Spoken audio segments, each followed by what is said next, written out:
For the show today, we talked about vulnerability, open communication, and how women like to use these buzzwords to describe qualities that they find attractive in men. These traits that women say that they are attracted to are not arousing. I want to show you how women respond to these traits that they say that they are so attracted to. I want you to make sure that you like this video. Comment below in the comment section. Also, lastly, just follow, hit that subscribe button, get all the updated and new content that we're going to be pushing out. And trust me, you are not going to want to miss this. Let's go ahead and get into our next segment. Toxic masculinity has been the backdrop of several recent stories about workplace sexual harassment and assault, discrimination against women, and sexist work cultures. Do not conform to this troubling brand of masculinity. But while the survey results suggest that attitudes have changed, the same can't be said for men's behavior. A review of 94 psychological studies, including more than 24,000 people and spanning the past 40 years, found that while women have adapted to workplace norms by engaging in more stereotypically male behavior, becoming more assertive, actively displaying ambition, and showing strength and confidence, men have not adapted alongside. Even though business increasingly relies on relationships, trust, and reputation, men are not becoming more compassionate, warm, and understanding. Instead, many men focus on leading and influencing the fear and dominance rather than building consensus and creating safe environments for employees to share ideas. 5. Research demonstrates that much the same way women face unfair backlash effects for being more masculine or not feminine enough, men similarly face backlash for not adhering to masculine gender stereotypes. This backlash is likely one, but of course not the only reason that men engage in behaviors that will harm women and are detrimental to their own careers. So let's back that up.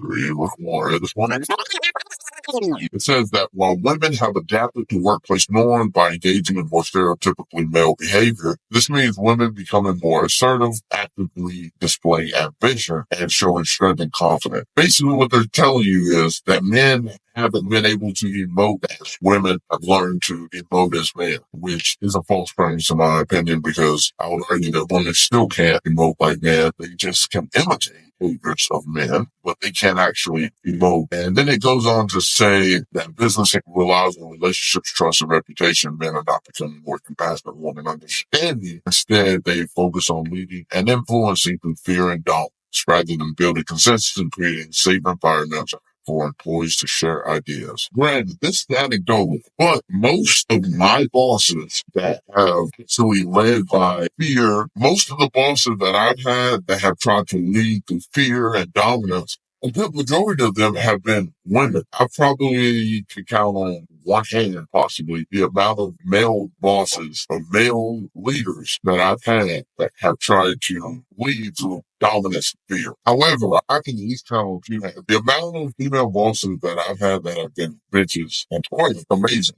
actually. Because I would say I've worked for about half and half female and male bosses, and almost all of the female bosses, maybe a couple, were not bitches, but majority of them were. I want to know what y'all think. How many female bosses have you had that have tried to lead to dominance and fear? Just another caveat. Women bosses, they tend to have no bounds. They think that to emote like a man or to behave like men is to insult and to denigrate. Most of the bosses that I've had that have been horrible to work for have almost entirely been female. Does that mean that I've never had a male boss that's been a dick? Of course not. I've had a couple, but the ones that are females, they stand out.